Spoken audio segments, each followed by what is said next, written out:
ਵਾਹਿਗੁਰੂ ਜੀ ਕਾ ਖਾਲਸਾ, ਵਾਹਿਗੁਰੂ ਜੀ ਕੀ ਫਤਿਹ। ਮੈਂ ਹਰਪ੍ਰੀਤ ਸਿੰਘ, ਆਪ ਜੀ ਦਾ ਹੋਸਟ ਚੜ੍ਹਦੀ ਕਲਾ ਸੇਵਾ ਟਰਸਟ ਤੋਂ।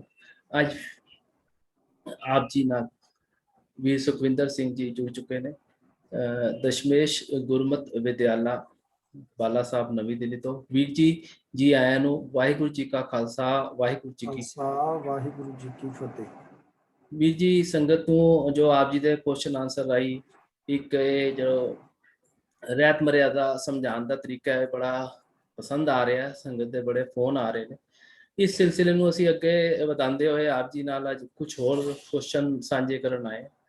ਆਪ ਜੀ ਦਾ ਅੱਜ ਪਹਿਲਾ ਕੁਐਸਚਨ ਸਾਡੇ ਨਾਲ ਇਹ ਹੈ ਕਿ ਜੋ ਕੀਰਤਨ ਹੈ, ਇਹ ਮਰਿਆਦਾ ਜਿਹੜੀ ਹੈ ਰਹਿਤ ਮਰਿਆਦਾ, ਗੁਰੂ ਅਸੀਂ ਜੋ ਕਿਤੇ ਘਰ ਹੀ ਜਾਂਦੇ ਹਾਂ, ਕਿਤੇ ਆਉਂਦੇ ਹਾਂ, ਘਰ ਅਸੀਂ ਕੀਰਤਨ ਸੁਣਦੇ ਹਾਂ, ਸਾਡੇ ਮਨ ਨੂੰ ਬੜਾ ਸ਼ਾਂਤੀ ਮਿਲਦੀ ਹੈ।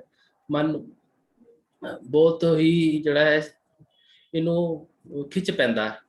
ਤੇ ਆਪ ਜੀ ਸਮਝਾਓ ਕਿ ਸਾਨੂੰ ਜੋ ਮਰਿਆਦਾ ਹੈਗੀ ਹੈ ਕੀਰਤਨ ਗੁਰਦੁਆਰੇ ਕਰਨ ਦੀ ਜਾਂ ਹੋਰ ਜਗ੍ਹਾ ਦੇ ਉੱਤੇ, ਜਾਂ ਜਿਹੜੀ ਹੈ ਕੌਣ ਇਸ ਨੂੰ ਕਰ ਸਕਦਾ ਹੈ ਤੇ ਕੀ ਵਿਧੀ ਹੈ, ਇਸ ਦੇ ਬਾਰੇ ਜਰਾ ਰੋਸ਼ਨੀ ਚਾਨਣਾ ਪਾਓ, ਸਾਡੇ ਨਾਲ ਸਾਂਝਾ ਕਰੋ। ਵੀਰ ਜੀ, ਕੀਰਤਨ ਦੇ ਸੰਬੰਧ ਵਿੱਚ ਰਹਿਤ ਮਰਿਆਦਾ ਵਿੱਚ 4 ਪੁਆਇੰਟ ਨੇ। ਪਹਿਲਾਂ ਮੈਂ ਉਹ ਚਾਰੇ ਪੁਆਇੰਟ ਪੜ੍ਹ ਦਿੰਨਾ, ਉਸ ਤੋਂ ਬਾਅਦ ਉਹਦੀ ਵਿਆਖਿਆ ਜਿੰਨੀ ਵੀ ਹੋਏਗੀ ਆਪਾਂ ਕਰਾਂਗੇ। ਕੀਰਤਨ ਹੈਡਿੰਗ ਹੇਠ ਊੜਾ ਭਾਗ ਹੈ। ਸੰਗਤ ਵਿੱਚ ਕੀਰਤਨ ਕੇਵਲ ਸਿੱਖ ਹੀ ਕਰ ਸਕਦਾ ਹੈ। ਨੰਬਰ 2 ਐੜਾ ਪੁਆਇੰਟ ਹੈ। ਕੀਰਤਨ ਗੁਰਬਾਣੀ ਨੂੰ ਰਾਗਾਂ ਵਿੱਚ ਉਚਾਰਨ ਕਰਨ ਨੂੰ ਕਹਿੰਦੇ ਹਨ। ਨੰਬਰ 3 ਹੈ ਈੜੀ। ਸੰਗਤ ਵਿੱਚ ਕੀਰਤਨ ਕੇਵਲ ਗੁਰਬਾਣੀ ਜਾਂ ਉਸ ਦੀ ਵਿਆਖਿਆ ਸਰੂਪ ਰਚਨਾ ਭਾਈ ਗੁਰਦਾਸ ਜੀ ਤੇ ਭਾਈ ਨੰਦ ਲਾਲ ਜੀ ਦੀ ਬਾਣੀ ਦਾ ਹੋ ਸਕਦਾ ਹੈ। ਤੇ ਇਹਦਾ ਸੱਸਾ ਭਾਗ ਹੈ ਜੀ, ਇਹ ਸ਼ਬਦਾਂ ਨੂੰ ਚੋਟੀਆਂ ਦੀ ਧਾਰਨਾ ਜਾਂ ਰਾਗਾਂ ਨਾਲ ਪੜ੍ਹਦਿਆਂ ਬਾਹਰ ਦੀਆਂ ਮਨ ਘੜਨ ਤੇ ਵਾਧੂ ਤੁੱਕਾਂ ਲਾ ਕੇ ਧਾਰਨਾ ਲਾਉਣੀ ਜਾਂ ਗਾਉਣਾ ਅਯੋਗ ਹੈ। ਸ਼ਬਦ ਦੀ ਤੁਕ ਹੀ ਧਾਰਨਾ ਬਣਾਈ ਜਾਵੇ। ਹੁਣ ਇਹ ਪੁਆਇੰਟ ਲਿਖੇ ਹੋਏ ਨੇ ਗੁਰੂ ਪੰਥ ਨੇ। ਤੇ ਇਹਦਾ ਪਹਿਲਾ ਪੁਆਇੰਟ ਜਿਵੇਂ ਆਪਾਂ ਵਿਚਾਰਦੇ ਹਾਂ, ਸੰਗਤ ਵਿੱਚ ਕੀਰਤਨ ਕੇਵਲ ਸਿੱਖ ਹੀ ਕਰ ਸਕਦਾ। ਇਹ ਕਿਉਂ ਹੈ? ਕਿਉਂਕਿ ਇਹ ਇਸ ਕਰਕੇ ਬੜਾ ਲਾਜ਼ਮੀ ਹੈ ਕਿ ਜਿਹੜਾ ਗੁਰੂ ਕਾ ਕੀਰਤਨੀ ਹੈ ਉਹ ਪ੍ਰਚਾਰਕ ਦੀ ਭੂਮਿਕਾ ਦੇ ਵਿੱਚ ਹੈ ਤੇ ਗੁਰਦੁਆਰਾ ਸਾਹਿਬ ਵਿੱਚੋਂ ਕੀਰਤਨ ਕਰ ਰਿਹਾ, ਉਸ ਦੀ ਹਰੇਕ ਵੇਸ਼ਭੂਸ਼ਾ ਬੋਲ ਬਾਣੀ ਉਹ ਗੁਰਮਤ ਅਨੁਸਾਰ ਹੋਣੀ ਬਹੁਤ ਜ਼ਰੂਰੀ ਹੈ। ਆਪ ਗੁਰਮਤ ਦਾ ਧਾਰਨੀ ਹੋਏਗਾ ਤਦ ਉਹ ਸਿੱਖੀ ਦਾ ਪ੍ਰਚਾਰ ਕਰ ਸਕਦਾ ਹੈਗਾ। ਤੇ ਜੇ ਉਹ ਆਪ ਗੁਰਮਤ ਦਾ ਧਾਰਨੀ ਨਹੀਂ ਹੈ ਤੇ ਫਿਰ ਸਿੱਖੀ ਦਾ ਪ੍ਰਚਾਰ ਕਿਵੇਂ ਕਰੇਗਾ? ਸੋ ਕੀਰਤਨ ਇੱਕ ਸਿੱਖੀ, ਜਿਹੜਾ ਕੀਰਤਨ ਹੈਗਾ ਉਹ ਜਿੱਥੇ ਸਾਨੂੰ ਰੱਬ ਦੀ ਇਬਾਦਤ ਹੈ, ਭਗਤੀ ਹੈ। ਗੁਰੂ ਨਾਨਕ ਸਾਹਿਬ ਜੀ ਨੇ ਕੀਰਤਨ ਨੂੰ ਭਗਤੀ ਦੇ ਮਾਰਗ ਵਜੋਂ ਚੁਣਿਆ ਹੈਗਾ। ਪਾਤਸ਼ਾਹ ਜੀ ਨੇ ਕੀਰਤਨ ਦਾ ਅਰਥ ਹੈ ਰੱਬ ਦੀ ਕੀਰਤੀ, ਪ੍ਰਭੂ ਦੀ ਸਿਫਤ ਸਲਾਹ, ਪਰਮੇਸ਼ਰ ਦੀ ਬੰਦਗੀ ਦ੍ਰਿੜ ਕਰਨੀ ਹੈ ਤੇ ਕਰਾਉਣੀ ਹੈਗੀ ਹੈ। ਸੋ ਪਾਤਸ਼ਾਹ ਜੀ ਨੇ ਗੁਰਬਾਣੀ ਦੇ ਵਿੱਚ ਵਾਕ ਬਖਸ਼ਿਸ਼ ਕੀਤਾ ਹੈ ਕਿ ਪ੍ਰਥਮੇ ਮਨ ਪ੍ਰਬੋਧ ਹੈ ਆਪਣਾ, ਪਾਛੈ ਅਵਰ ਰਿਝਾਵੈ। ਪਹਿਲਾਂ ਅਸੀਂ ਆਪਣੇ ਮਨ ਨੂੰ ਸਮਝਾਉਣਾ ਹੈਗਾ, ਆਪਣੇ ਮਨ ਨੂੰ ਸੁਧਾਰਨਾ, ਫਿਰ ਦੂਜਿਆਂ ਵੱਲ ਜਾਣਾ ਹੈਗਾ। ਸੋ ਰਾਮ ਨਾਮ ਜਪ ਹਿਰਦੈ ਜਾਪੈ, ਮੁਕਤੇ ਸਗਲ ਸੁਨਾਵੈ। ਇਹ ਬੜੀ ਜ਼ਰੂਰੀ ਗੱਲ ਹੈਗੀ ਹੈ। ਜੇਕਰ ਮੈਂ ਆਪ ਹੀ ਗੁਰਮਤ ਦਾ ਧਾਰਨੀ ਨਹੀਂ ਹਾਂ ਤੇ ਲੋਕਾਂ ਨੂੰ ਉਪਦੇਸ਼ ਕਰ ਰਿਹਾ, ਫਿਰ ਤੇ ਠੀਕ ਨਹੀਂ ਨਾ। ਹੁਣ ਮੈਂ ਕੀਰਤਨ ਵਿੱਚ ਪੜ੍ਹ ਰਿਹਾ ਪੀਓ ਪਾਹੁਲ ਖੰਡੇ ਧਾਰ ਹੋਏ ਜਨਮ ਸੋਏਲਾ, ਤੇ ਮੈਂ ਆਪ ਕਲੀਨ ਸੇਫ ਹੋਵਾਂ, ਇਹ ਤੇ ਗੱਲ ਨਹੀਂ ਨਾ। ਸੋ ਇਸ ਕਰਕੇ ਸਿੱਖ ਪੰਥ ਨੇ ਵੀ ਉਹਨਾਂ ਨੂੰ ਸਵੀਕਾਰਿਆ ਨਹੀਂ ਹੈ। ਬਹੁਤ ਸਾਰੇ ਲੋਕ ਪਹਿਲਾਂ ਇਹੋ ਜਿਹੇ ਕਿ ਟੋਪੀਆਂ ਪਾ ਕੇ ਉਹ ਕੀਰਤਨ ਕਰਦੇ ਸੀ, ਉਹਨਾਂ ਨੂੰ ਅੰਮ੍ਰਿਤ ਛਕਣਾ ਪਿਆ। ਸਿੱਖ ਪੰਥ ਨੇ ਕਿਹਾ ਭਾਈ ਤੁਸੀਂ ਸਟੇਜ ਤੇ ਤਾਂ ਕੀਰਤਨ ਕਰ ਸਕਦੇ ਹੈਗੇ ਹੋ ਜੇ ਤੁਸੀਂ ਅੰਮ੍ਰਿਤ ਛਕੋਗੇ। ਸੋ ਇਹ ਬੜਾ ਜ਼ਰੂਰੀ ਰਹਿਤ ਮਰਿਆਦਾ ਵਿੱਚ ਪਹਿਲਾ ਪੁਆਇੰਟ ਲਿਖਿਆ ਹੋਇਆ ਹੈ। ਦੂਜਾ ਪੁਆਇੰਟ ਹੈ ਕੀਰਤਨ ਗੁਰਬਾਣੀ ਨੂੰ ਰਾਗਾਂ ਵਿੱਚ ਉਚਾਰਨ ਕਰਨ ਨੂੰ ਕਹਿੰਦੇ ਹਨ। ਇਸ ਗੱਲ ਤੇ ਅੱਜ ਧਿਆਨ ਦੇਣ ਦੀ ਬੜੀ ਜ਼ਰੂਰਤ ਹੈ ਕਿ ਗੁਰੂ ਪਾਤਸ਼ਾਹ ਜੀ ਨੇ ਆਪ ਜੋ ਗੁਰਬਾਣੀ ਗਾਇਨ ਕੀਤੀ ਹੈ ਉਹ ਰਾਗਾਂ ਵਿੱਚ ਗਾਇਨ ਕੀਤੀ ਹੈਗੀ ਹੈ। ਕੁਝ ਬਾਣੀ ਇਹੋ ਜਿਹੀ ਹੈ ਜਿਹੜੀ ਰਾਗ ਮੁਕਤ ਹੈਗੀ ਹੈ, ਬਾਕੀ ਸਾਰੀ ਦੀ ਸਾਰੀ ਬਾਣੀ ਜਾਂ ਬਹੁਤਾਤ ਵਿੱਚ ਰਾਗਾਂ ਦੇ ਆਧਾਰਿਤ ਬਾਣੀ ਹੈਗੀ ਹੈ। ਜਿਵੇਂ ਸ਼੍ਰੀ ਗੁਰੂ ਗ੍ਰੰਥ ਸਾਹਿਬ ਵਿੱਚ ਸਾਨੂੰ 31 ਰਾਗ ਮਿਲਦੇ ਨੇ। ਗੁਰੂ ਨਾਨਕ ਸਾਹਿਬ ਜੀ ਨੇ 19 ਰਾਗਾਂ 'ਚ ਬਾਣੀ ਉਚਾਰਨ ਕੀਤੀ, ਗੁਰੂ ਅਮਰਦਾਸ ਜੀ ਨੇ 17 ਰਾਗਾਂ 'ਚ, ਗੁਰੂ ਰਾਮਦਾਸ ਜੀ ਨੇ 30 ਰਾਗਾਂ 'ਚ, ਗੁਰੂ ਅਰਜਨ ਸਾਹਿਬ ਨੇ 30 ਰਾਗਾਂ 'ਚ, 15 ਰਾਗਾਂ 'ਚ ਗੁਰੂ ਤੇਗ ਬਹਾਦਰ ਸਾਹਿਬ ਜੀ ਨੇ, ਹੋਰ ਵੀ ਭਗਤ ਸਾਹਿਬਾਨ ਨੇ ਰਾਗਾਂ ਵਿੱਚ ਬਾਣੀ ਗਾਇਨ ਕੀਤੀ। ਸੋ ਅੱਜ ਸਾਨੂੰ ਵੇਖਣ ਨੂੰ ਮਿਲਦਾ ਹੈ ਕਿ ਕਈ ਕੀਰਤਨੀਏ ਜਿਹੜੇ ਨੇ ਉਹ ਕਈ ਗਾਣਿਆਂ ਦੀਆਂ ਧੁਨਾਂ ਲੈ ਕੇ ਉਹਨਾਂ ਉੱਤੇ ਗੁਰਬਾਣੀ ਨੂੰ ਗਾਇਨ ਕਰਦੇ ਨੇ। ਉਹ ਠੀਕ ਨਹੀਂ ਹੈਗਾ, ਗੁਰਮਰਿਆਦਾ ਅਨੁਸਾਰ ਨਹੀਂ ਹੈਗਾ। ਸਾਨੂੰ ਕੋਸ਼ਿਸ਼ ਕਰਨੀ ਚਾਹੀਦੀ ਹੈ ਕਿ ਨਿਰਧਾਰਿਤ ਰਾਗਾਂ ਵਿੱਚ ਕੀਰਤਨ ਕਰਨਾ ਚਾਹੀਦਾ। ਪੁਰਾਤਨ ਕੀਰਤਨੀਏ ਤੁਸੀਂ ਵੇਖੋ, ਉਹ ਨਿਰਧਾਰਿਤ ਰਾਗਾਂ ਵਿੱਚ ਕੀਰਤਨ ਗਾਇਨ ਕਰਦੇ ਹੁੰਦੇ ਸੀਗੇ। ਔਰ ਸਾਨੂੰ ਤਾਂ ਬਾਣੀ ਨੇ ਬੜਾ ਪਿਆਰਾ ਸੰਦੇਸ਼ ਦਿੱਤਾ ਹੈਗਾ ਕਿ ਮੇਰੇ ਮੋਹਨ ਸਵਰਨੀ ਇਹ ਨਾ ਸੁਣਾਏ, ਸਾਕਤ ਗੀਤ ਨਾਦ ਧੁਨ ਗਾਵਤ, ਬੋਲਤ ਬੋਲ ਅਜਾਏ। ਸੋ ਆਪਣੇ ਕੰਨਾਂ ਨੂੰ ਅਸੀਂ ਸਾਕਤਾਂ ਵਾਲੀਆਂ ਧੁਨਾਂ ਨਹੀਂ ਸੁਣਾਉਣੀਆਂ ਹੈਗੀਆਂ। ਗੁਰਬਾਣੀ ਦੀਆਂ ਧੁਨਾਂ ਉਹ ਧੁਨਾਂ ਜਿਹੜੀਆਂ ਸਾਨੂੰ ਰੱਬ ਨਾਲ ਜੋੜਦੀਆਂ ਹਨ, ਬੰਦਗੀ ਨਾਲ ਜੋੜਦੀਆਂ ਹੈਗੀਆਂ, ਪਰਮੇਸ਼ਵਰ ਨਾਲ ਜੋੜਦੀਆਂ ਹੈਗੀਆਂ। ਸੋ ਕੀਰਤਨ ਇੱਕ ਬਹੁਤ ਵਧੀਆ ਮਾਧਿਅਮ ਸੀਗਾ।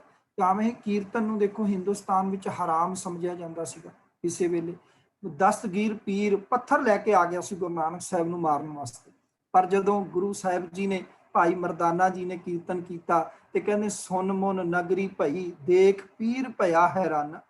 ਸਾਰੇ ਪਾਸੇ ਸੁਣ ਵਰਤ ਗਈ, ਉਹ ਪੀਰ ਵੀ ਹੈਰਾਨ ਹੋ ਗਿਆ, ਗੁਰੂ ਨਾਨਕ ਦੇ ਚਰਨਾਂ ਤੇ ਟਹਿ ਪਿਆ। ਤੇ ਗੁਰੂ ਤੇਗ ਬਹਾਦਰ ਸਾਹਿਬ ਦੇ ਸਮੇਂ ਔਰੰਗਜ਼ੇਬ ਦੇ ਵੇਲੇ ਘਟਨਾ ਘਟੀ, ਬਾਹਰ ਆਵਾਜ਼ ਆ ਰਹੀ ਸੀ।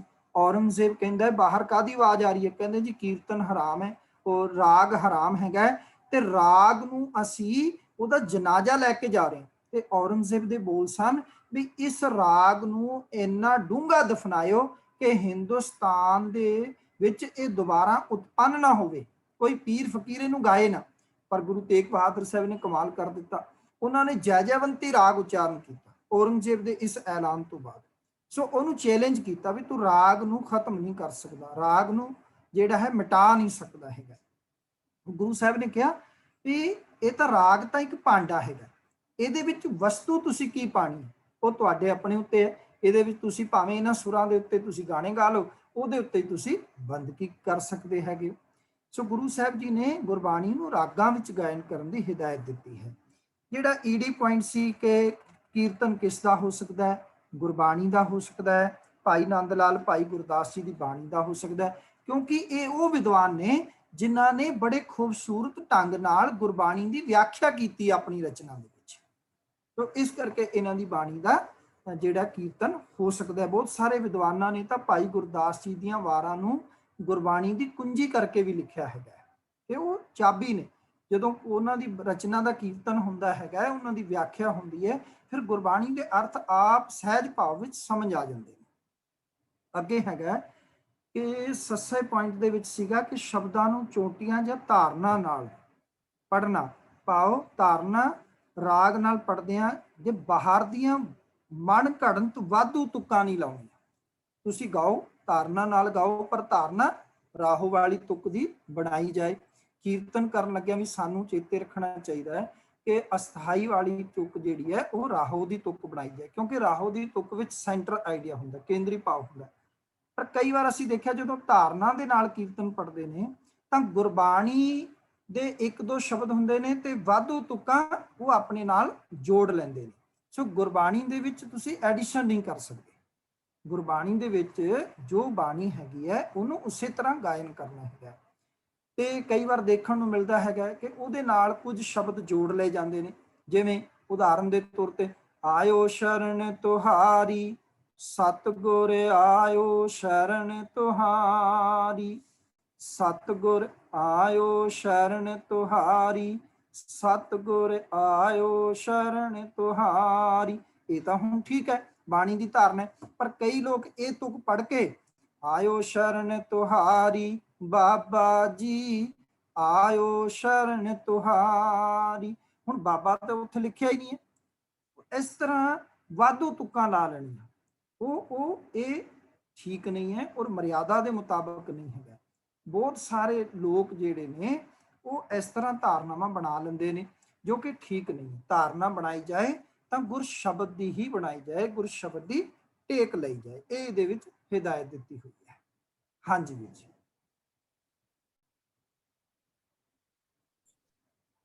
ਵੀਰ ਜੀ ਇੱਕ ਹੋਰ ਜੋ ਹੁਕਮਨਾਮਾ ਹੈਗਾ, ਇਸ ਦੇ ਲੈਣ ਦੀ ਕੀ ਮਰਿਆਦਾ ਹੈ, ਕੀ ਵਿਧੀ ਹੈ?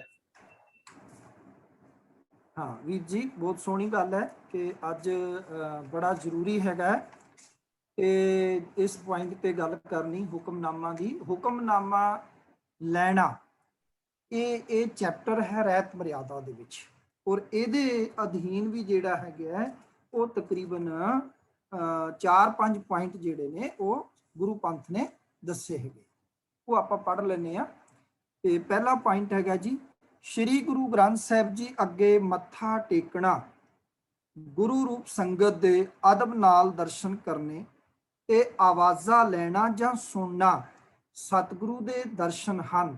ਵਾਕ ਲੈਣ ਤੋਂ ਬਿਨਾ ਸ਼੍ਰੀ ਗੁਰੂ ਗ੍ਰੰਥ ਸਾਹਿਬ ਜੀ ਦਾ ਰੁਮਾਲ ਚੁੱਕ ਕੇ ਦਰਸ਼ਨ ਕਰਨਾ ਜਾਂ ਕਰਾਉਣਾ ਮਨਮਤ ਹੈ। ਸੋ ਇਹ ਬਿਲਕੁਲ ਸਾਫ਼ ਹੈਗਾ ਕਿ ਗੁਰੂ ਗ੍ਰੰਥ ਸਾਹਿਬ ਜੀ ਦੇ ਦਰਸ਼ਨ ਕਰਨੇ ਤੇ ਰੁਮਾਲਾ ਚੁੱਕ ਕੇ ਨਹੀਂ ਦਰਸ਼ਨ ਕਰਨੇ। ਦਰਸ਼ਨ ਕੀ ਨੇ? ਗੁਰੂ ਸਾਹਿਬ ਜੀ ਦੇ ਬਾਣੀ ਦਾ ਪਾਠ ਕਰਨਾ, ਗੁਰੂ ਸਾਹਿਬ ਜੀ ਦਾ ਹੁਕਮ ਲੈਣਾ ਤੇ ਉਹਦੇ ਅਰਥਾਂ ਨੂੰ ਸਮਝਣਾ। ਪਾਤਸ਼ਾਹ ਬਾਣੀ ਵਿੱਚ ਕਹਿੰਦੇ ਨੇ, ਸਤਿਗੁਰ ਨੂੰ ਸਭ ਕੋ ਵੇਖਦਾ, ਜੇਤਾ ਜਗਤ ਸੰਸਾਰ, ਡਿਠੈ ਮੁਕਤ ਨਾ ਹੋਵਈ, ਜਿਚਰ ਸ਼ਬਦ ਨਾ ਕਰੇ ਵਿਚਾਰ। ਇਹਦੇ ਐੜੇ ਪੁਆਇੰਟ ਵਿੱਚ ਲਿਖਿਆ, ਸੰਗਤ ਵਿੱਚ ਇੱਕ ਵਕਤ ਇੱਕੋ ਗੱਲ ਹੋਣੀ ਚਾਹੀਏ, ਕੀਰਤਨ ਜਾਂ ਕਥਾ, ਵਖਿਆਨ ਜਾਂ ਪਾਠ। ਇਹ ਬੜੀ ਜ਼ਰੂਰੀ ਗੱਲ ਹੈ। ਕਈ ਥਾਵਾਂ ਤੇ ਦੇਖਿਆ ਕਿ ਇੱਕ ਪਾਸੇ ਅਖੰਡ ਪਾਠ ਸਾਹਿਬ ਚੱਲ ਰਿਹਾ ਹੁੰਦਾ, ਉਸੇ ਹਾਲ ਦੇ ਵਿੱਚ ਕੀਰਤਨ ਹੋ ਰਿਹਾ ਹੁੰਦਾ ਹੈਗਾ। ਸੋ ਭਈ ਨਾ ਅਖੰਡ ਪਾਠ ਸਾਹਿਬ ਵਾਲੇ ਸੁਣਨ ਵਾਲੇ ਨੂੰ ਸਮਝ ਆ ਰਹੀ ਹੈ, ਨਾ ਕੀਰਤਨ ਵਾਲੇ ਨੂੰ। ਇੱਕ ਵਕਤ ਇੱਕੋ ਗੱਲ, ਕਿਉਂਕਿ ਸਾਰਿਆਂ ਦਾ ਮਨੋਰਥ ਤੇ ਗੁਰਮਤਿ ਦ੍ਰਿੜ ਕਰਾਉਣਾ ਹੈਗਾ। ਜਾਂ ਤੇ ਹਾਲ ਦੇ ਵਿੱਚ ਤੁਸੀਂ ਮੇਨ ਪਾਠ ਸਾਹਿਬ ਕਰੋ, ਪਾਠ ਸੁਣੋ, ਜਾਂ ਫਿਰ ਕੀਰਤਨ ਹੋ ਰਿਹਾ ਹੋਵੇ ਤੇ ਜਾਂ ਫਿਰ ਕਥਾ ਵਿਖਿਆਨ ਹੋ ਰਿਹਾ ਹੋਵੇ। ਸੋ ਕਈ ਥਾਵਾਂ ਤੇ ਕੀ ਹੁੰਦਾ ਹੈਗਾ ਕਿ ਉਹ ਮੂੰਹ ਤੇ ਕੱਪੜਾ ਬੰਨ ਕੇ ਤੇ ਹਾਲ ਦੇ ਵਿੱਚ ਕਿੰਨੇ ਲੜੀਵਾਰ ਪਾਠ ਰੱਖੇ ਨੇ, ਬਸ ਪਾਠ ਇਸ ਤਰ੍ਹਾਂ ਹੋ ਰਿਹਾ ਹੈਗਾ, ਕੋਈ ਸੁਣ ਨਹੀਂ ਰਿਹਾ ਹੈਗਾ, ਤੇ ਦੂਜੇ ਪਾਸੇ ਕੀਰਤਨ ਵੀ ਹੋ ਰਿਹਾ। ਇਹ ਮਰਿਆਦਾ ਨਹੀਂ ਹੈਗੀ। ਮਰਿਆਦਾ ਹੈ ਕਿ ਇੱਕ ਵਕਤ ਇੱਕੋ ਗੱਲ ਹੋਣੀ ਚਾਹੀਦੀ ਹੈ ਤਾਂ ਕਿ ਸੰਗਤ ਨੂੰ ਠੀਕ ਤਰੀਕੇ ਨਾਲ ਗੱਲ ਸਮਝ ਆ ਜਾਏ। ਤੀਜਾ ਪੁਆਇੰਟ ਹੈ, ਦੀਵਾਨ ਸਮੇਂ ਸੰਗਤ ਵਿੱਚ ਸ਼੍ਰੀ ਗੁਰੂ ਗ੍ਰੰਥ ਸਾਹਿਬ ਜੀ ਦੀ ਤਾਬਿਆਂ ਕੇਵਲ ਸਿੱਖ ਮਰਦ ਜਾਂ ਤੀਵੀਂ ਹੀ ਬੈਠਣ ਦੇ ਅਧਿਕਾਰੀ ਹਨ। ਦੀਵਾਨ ਚੱਲ ਰਿਹਾ ਹੋਵੇ ਤੇ ਗੁਰੂ ਗ੍ਰੰਥ ਸਾਹਿਬ ਜੀ ਦੀ ਤਾਬਿਆਂ ਅੰਮ੍ਰਿਤਧਾਰੀ ਸਿੱਖ ਜਾਂ ਅੰਮ੍ਰਿਤਧਾਰੀ ਬੀਬੀ ਵੀ ਬਹਿ ਸਕਦੀ ਹੈ।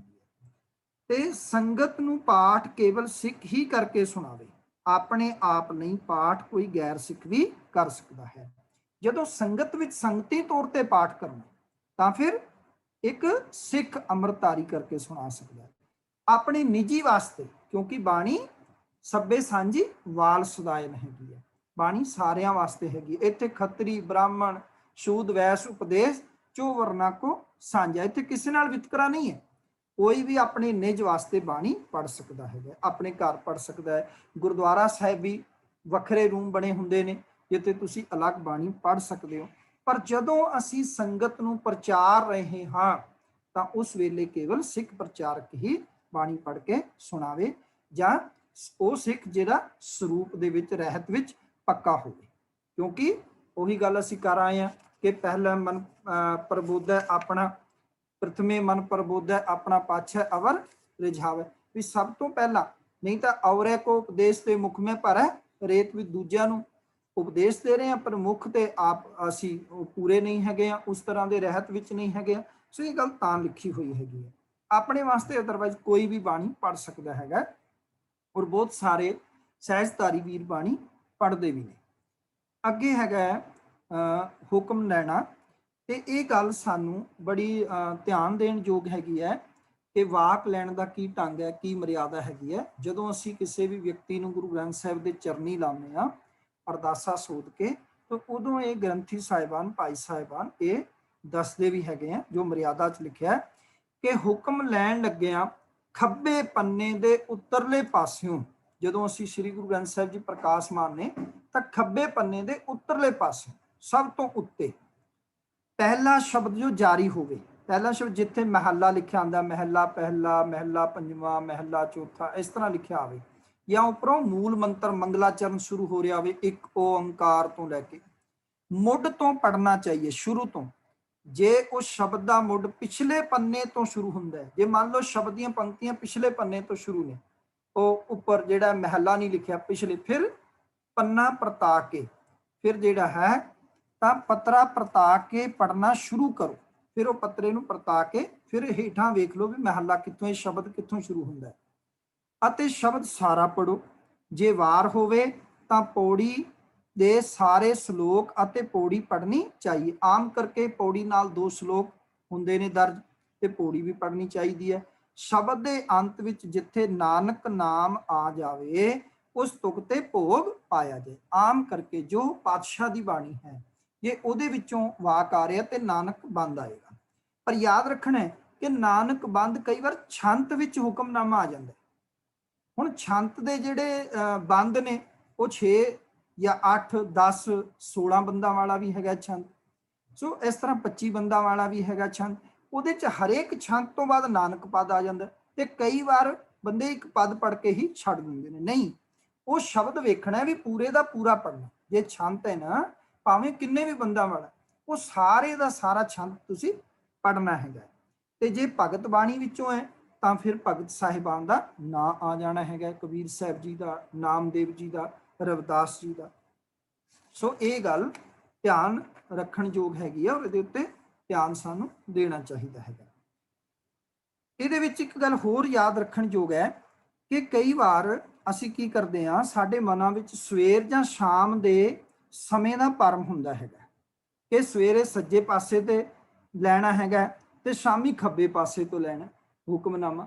ਇਹ ਕੋਈ ਮਰਿਆਦਾ ਨਹੀਂ ਹੈ, ਜਾਂ ਸਵੇਰ ਦਾ ਵਾਕ ਕੁਝ ਹੋਰ ਹੋਏਗਾ ਤੇ ਸ਼ਾਮ ਦਾ ਵਾਕ ਕੁਝ ਹੋਰ ਹੋਏਗਾ। ਨਹੀਂ, ਜਿਹੜਾ ਸਵੇਰੇ ਪ੍ਰਕਾਸ਼ਮਾਨ ਹੁੰਦਿਆਂ ਵਾਕ ਨਿਕਲ ਆਇਆ ਉਹੀ ਵਾਕ ਸ਼ਾਮ ਤੱਕ ਰਹੇਗਾ, ਉਹੀ ਵਾਕ ਪੜਨਾ ਹੈਗਾ।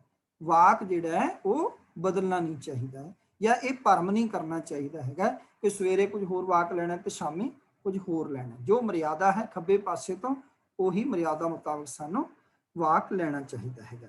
ਹਾਂ, ਵਾਕ ਲੈਣ ਲੱਗਿਆ ਸਾਨੂੰ ਜਦ ਤੱਕ ਅਸੀਂ ਰੁਮਾਲੇ ਜਿਹੜਾ ਹੈ ਉਹ ਫੋਲਡ ਕਰਨੇ ਹੈਗੇ ਆ, ਉਦੋਂ ਵਾਕ ਲੈਣ ਤੋਂ ਪਹਿਲਾਂ ਕੋਈ ਨਾ ਕੋਈ ਗੁਰੂ ਵਡਿਆਈ ਵਿੱਚ, ਗੁਰੂ ਉਸਤਤ ਵਿੱਚ ਮੰਗਲਾਚਰਨ ਪੜ੍ਹਨਾ ਬਹੁਤ ਜ਼ਰੂਰੀ ਹੈਗਾ। ਜਿਵੇਂ ਅਸੀਂ ਪੜ੍ਹਦੇ ਹਾਂ, ਡੰਡੋਤ ਬੰਦਨ ਅਨਿਕ ਵਾਰ, ਸਰਬ ਕਲਾ ਸਮਰੱਥ, ਡੋਲਨ ਤੇ ਰਾਖੂ ਪ੍ਰਭੂ ਨਾਨਕ ਦੇ ਕਰ ਹੱਥ। ਸੋ ਇਹਦੇ ਜਿਹੜਾ ਕੱਕਾ ਪੁਆਇੰਟ ਹੈ ਉਹਦੇ ਵਿੱਚ ਹੈ ਕਿ ਦੀਵਾਨ ਦੀ ਸਮਾਪਤੀ ਜਾਂ ਭੋਗ ਦਾ ਅਰਦਾਸਾ ਹੋ ਕੇ ਅੰਤਿਮ ਹੁਕਮ ਲਿਆ ਜਾਏ। ਇਹ ਰੋਜ਼ਾਨਾ ਦੀ ਮਰਿਆਦਾ ਦੇ ਵਿੱਚ ਹੈਗਾ, ਰੂਟੀਨ ਵਿੱਚ ਹੈ ਗੁਰਦੁਆਰਾ ਸਾਹਿਬ ਦੇ, ਕਿ ਆਮ ਤੌਰ ਤੇ ਇਉਂ ਹੁੰਦਾ ਹੈ ਕਿ ਕੀਰਤਨ, ਕਥਾ, ਆਨੰਦ ਸਾਹਿਬ ਦਾ ਪਾਠ, ਅਰਦਾਸ ਤੇ ਹੁਕਮ ਲੈਣ ਉਪਰੰਤ ਸਮਾਪਤੀ ਹੁੰਦੀ ਹੈ ਤੇ ਪ੍ਰਸਾਦ ਵਰਤਾਇਆ ਜਾਂਦਾ ਹੈ। ਸੋ ਇਹ ਹੈ ਹੁਕਮਨਾਮਾ ਲੈਣ ਦੀ ਵਿਧੀ, ਔਰ ਹਰ ਇੱਕ ਸਿੱਖ ਨੂੰ ਕੋਸ਼ਿਸ਼ ਕਰਨੀ ਚਾਹੀਦੀ ਹੈ ਕਿ ਰੋਜ਼ਾਨਾ ਆਪਣੇ ਪਾਤਸ਼ਾਹ ਦੇ ਦਰਸ਼ਨ ਕਰਕੇ ਆਵਾਜ਼ਾਂ ਲਵੇ ਜਾਂ ਸੁਣੇ। ਇਹ ਸਿੱਖ ਦੇ ਜੀਵਨ ਦੀ ਮਰਿਆਦਾ ਹੈ ਜੀ। ਹਾਂਜੀ ਵੀਰ ਜੀ, ਬਹੁਤ ਸੋਹਣੇ ਢੰਗ ਨਾਲ ਆਪ ਜੀ ਨੇ ਸਮਝਾਇਆ ਹੈਗਾ, ਆਪ ਜੀ ਦਾ ਬਹੁਤ ਬਹੁਤ ਧੰਨਵਾਦ। ਕੱਲ ਫਿਰ ਇੱਕ ਨਵਾਂ ਅਸੀਂ ਸਵਾਲ ਆਪ ਜੀ ਸਾਹਮਣੇ ਲੈ ਕੇ ਆਵਾਂਗੇ, ਸਾਂਝਾ ਕਰਾਂਗੇ ਇਹਨਾਂ ਸ਼ਬਦਾਂ ਨਾਲ ਹੀ। ਵਾਹਿਗੁਰੂ ਜੀ ਕਾ ਖਾਲਸਾ, ਵਾਹਿਗੁਰੂ ਜੀ ਕੀ ਫਤਿਹ।